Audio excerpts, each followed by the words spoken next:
Well, with us today for today's real estate is Tracy Bixby. She's the owner of Homeland Real Estate, and she's going to be telling us the ways to make your home more inviting, not only to any guests you may have, but also if you're selling for potential buyers. So I guess first thing, how do you get started on influencing curb appeal?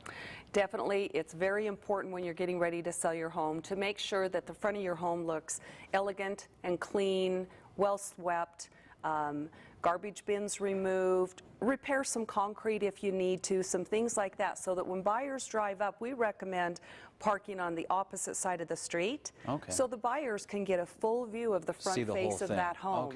Instead of pulling them up in the driveway and then all they're doing is facing that garage door. So imagine yourself across the street looking at your home and asking yourself, what could I do to make sure that my house looks as fresh and clean as possible?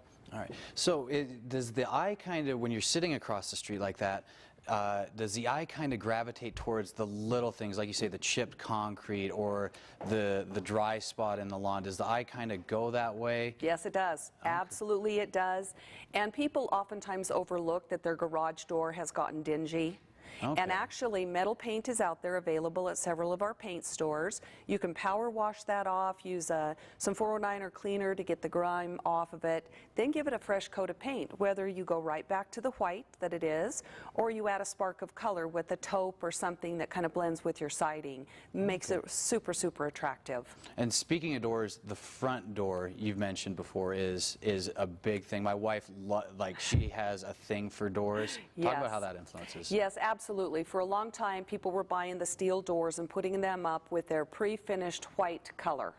Well, that's quite boring. So we want to add a pop of color to that front door and maybe even put the trim in an opposing color.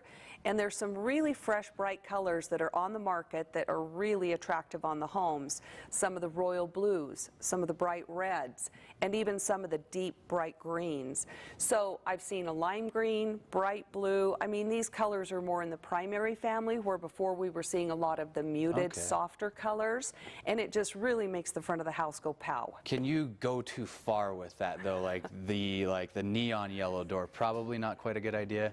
Probably stay away from the neons, but you never know. I mean, like a stop sign red.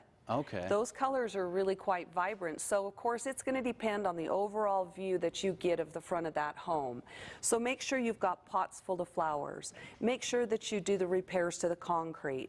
Sweep everything, including your curb and gutter. Just make sure that as you stand across the street and look at that home, that the whole package looks put together. All right, cool. Thank you very much for stopping by this morning. Thank you.